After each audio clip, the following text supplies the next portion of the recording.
This is from NBC. They posted this trailer right here. Angel Reese, Stewie, Valkyries, Aja, Kelsey Plum, NECA, Paige. If you know, you know. With basically all the big WNBA players in it. This is the W and this spring. And obviously, there's no CBA signed. And by the way, one thing that people didn't mention. NBC just went all in on the WNBA this spring, releasing a flashy promotional trailer across every major social media platform. The ad features all the league's biggest names: Angel Reese, Breanna Stewart, Aya Wilson, Paige Buchers, paired with the iconic peacock branding.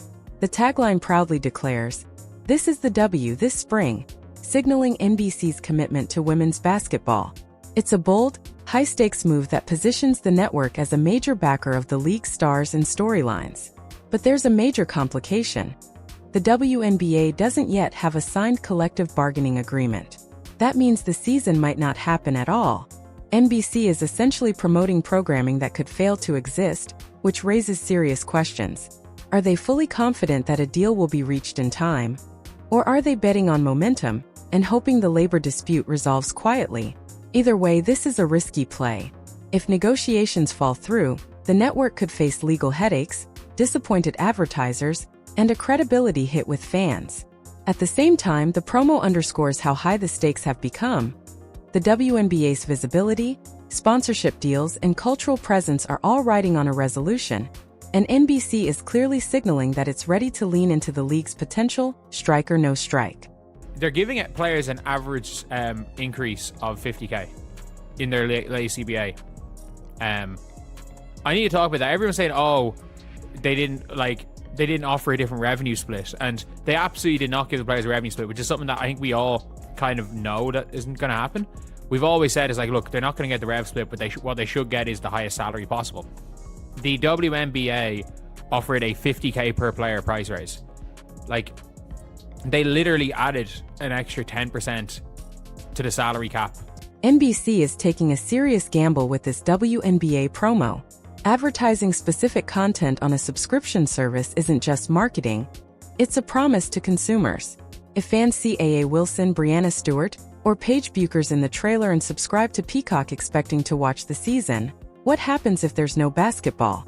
At the very least, NBC could face a flood of refund requests.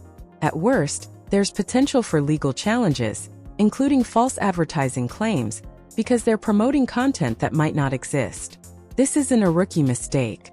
NBC has full legal teams reviewing every campaign, so they've either confirmed that a collective bargaining agreement is close to being signed, or they're making a calculated bet.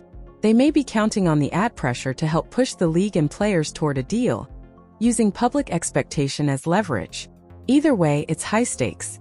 NBC is risking consumer frustration, reputational damage, and potential legal exposure, all to position themselves as the primary broadcaster of the WNBA. It underscores just how much faith and risk networks are willing to stake on women's basketball, even amid labor uncertainty. Have the league told them that it's almost signed, sealed, delivered? Do people know and think that it's almost signed, sealed, and delivered? And by the way, anyone who says, that I'm like, anti-player and stuff, no, I am absolutely, I'm pro basketball. Two, like, at the end of the day, when it comes down to it, these players are going to be making $0 if there's no season. So I think it's hard to be, in general, anti-players when they make zero. Here's the reality. The WNBA's latest proposal is a substantial pay bump, even if the public perception makes it seem modest. They're offering an average salary increase of $50,000 per player, which translates to a jump from around $450,000 to roughly $600,000 in base salary before factoring in bonuses or endorsements. That's a 10% increase to the total salary cap, moving from $5 million to $5.6 million per roster. In raw numbers, that's an extra $600,000 spread across each team, a meaningful improvement compared to previous seasons. To put it in perspective, salaries have essentially grown sevenfold over the past few years, reflecting the league's rising revenues and attention. Yet despite this, the players' union hasn't signed off. The sticking points aren't about incremental pay, they're about structural issues. revenue sharing, travel conditions, player rights, and long-term stability. So while $50,000 looks headline-friendly, it's only one piece of a far larger negotiation. The union is using it as leverage to secure sustainable improvements that extend beyond just base salary, ensuring that growth benefits the athletes equitably rather than being a temporary bump. This is why the CBA talks remain unresolved despite the apparent generosity of the offer. This is not like the NBA in 2011 where they could afford a lockout because the players already had money, other than the rookies who knew they were eventually going to come back into a league where they were going to make millions and millions of dollars. Like, the fact is that there is a world where the WNBA does not exist. There was never a chance of an NBA not existing. It was always whenever this gets sorted, it gets sorted. Not the WNBA is in a very different position than the NBA was. Because, let's be real, unless you're playing unrivaled, it's in a... Here's the key point that often gets lost in media coverage. This isn't about the raw dollar amount anymore. The players aren't saying no because the salaries are too small. They're saying no because they want a structurally different pay system. The WNBA Players Association is pushing for a revenue-sharing model, similar to what NBA players enjoy. In the NBA, players are guaranteed roughly 50% of basketball-related income through a hard-coded split in their CBA. The WNBA has never worked this way. Historically, salaries were determined by what the league could afford while still covering operating costs, not based on league revenue. The players' goal is simple but revolutionary. They want their compensation directly tied to league revenue, regardless of whether the league is profitable. This changes the entire negotiation landscape because it shifts the conversation from how much can we pay to how much does the league earn and how should that be shared fairly. That's why these CBA negotiations are complicated. It's not about incremental raises. It's about creating a long-term, sustainable system that rewards players for the revenue they help generate, ensuring growth benefits the athletes as much as the league. Response is there. With no CBA signed, the WNBA is coming, the players, we're not going to be there. They have to know more because, by the way, again, coming to NBC and Peacock, surely by saying this, they've left themselves open to some form of, if nothing else, a guaranteed refund. I don't know anything legally, but like, surely, if you saw this advertisement and you bought Peacock for the year, you bought a year of Peacock today, you could win $1 million. I'm sure you could go to them and say, I bought this for WNBA. And here's the core of the conflict in simple terms. The WNBA says it can't offer revenue sharing yet because the league isn't consistently profitable, even though the NBA subsidizes some WNBA operations.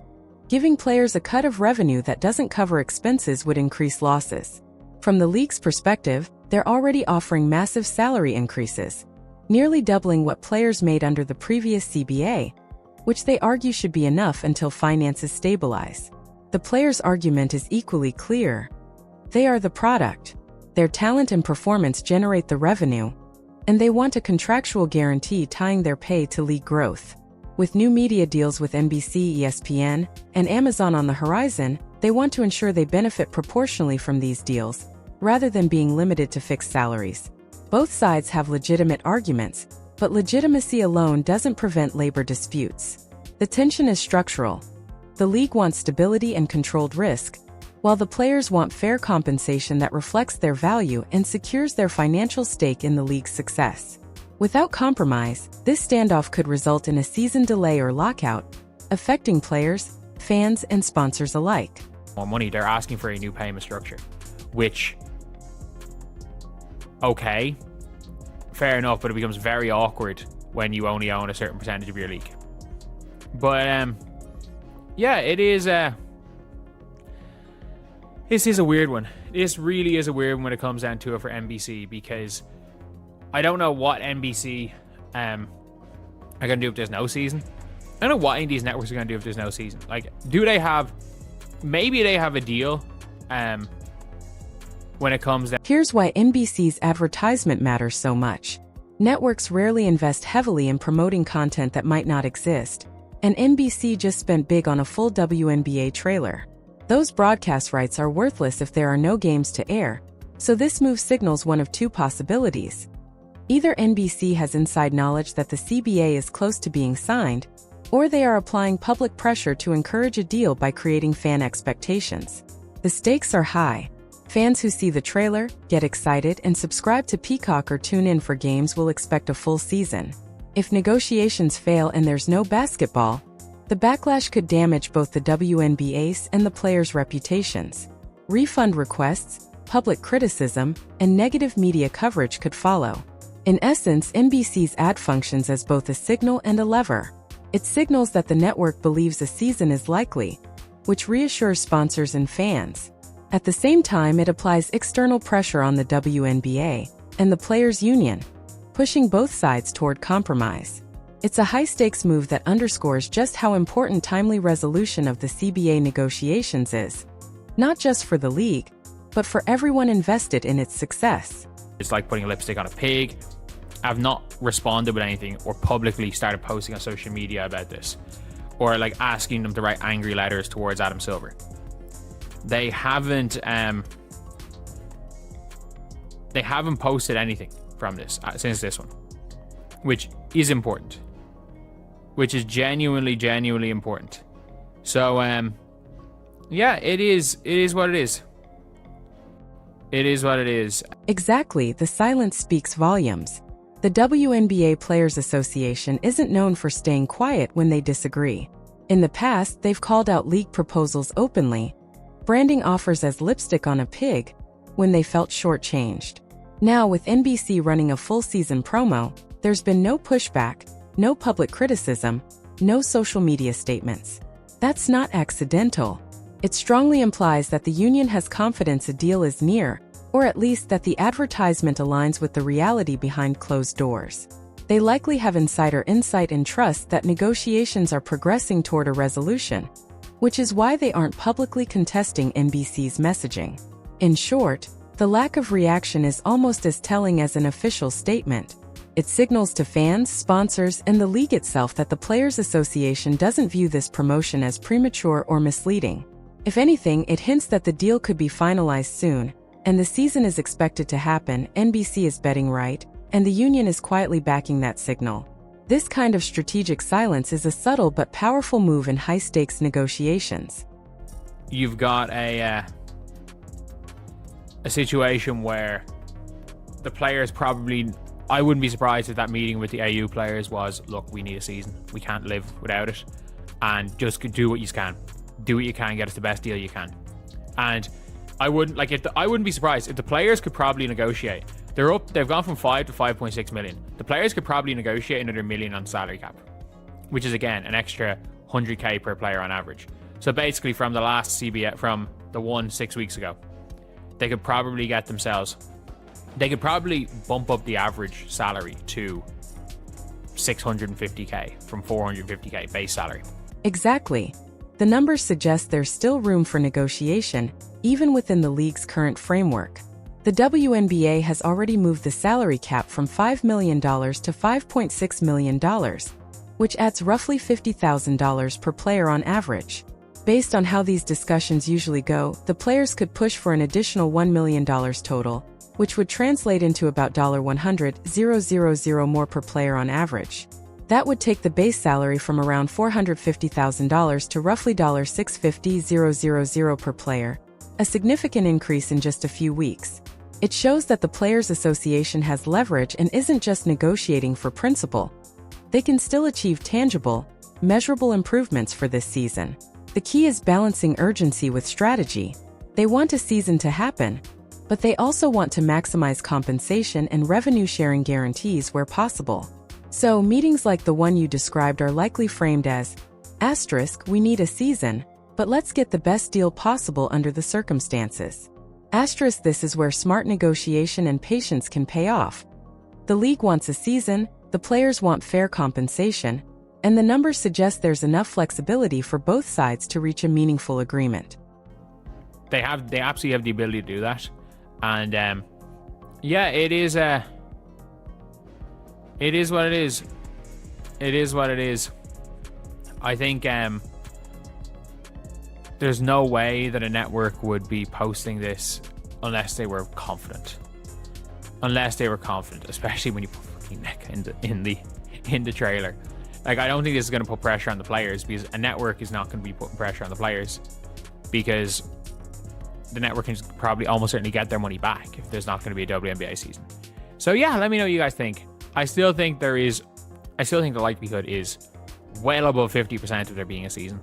And anyway, yeah, that's the video. Thank you guys for watching. The most likely outcome of the WNBA's current negotiations is a compromise that substantially increases player salaries without fully implementing revenue sharing. The league has already raised the salary cap from $5 million to $5.6 million and could feasibly push it to $6.5 to $7 million, which would raise average player salaries above $650,000, a roughly 44% increase from the previous CBA. Players may accept this if the agreement includes provisions to revisit revenue sharing in future negotiations or ties salary growth to league revenue benchmarks. For instance, automatic cap increases if media deals surpass certain thresholds would give players a meaningful connection to league growth without putting the league at risk during unprofitable years. Rookie salaries could also rise, from $250,000 to around $300,000, a modest but symbolic adjustment that acknowledges their value while remaining financially manageable. Expansion complicates matters further. Golden State enters play this season, with Toronto and Portland joining in 2026 and 2027. Expansion fees, reportedly $50 million or more, go to existing team owners, not players, which fuels tension over revenue distribution. Players see the league growing, media deals expanding, and franchise valuations rising, while their salaries lag behind. Some proposals have included offering players ownership stakes or equity in teams or the league itself. Such arrangements could align long-term incentives, but structuring them amid expansion and fluctuating franchise values is complex. NBC's recent promotional campaign adds another layer of significance.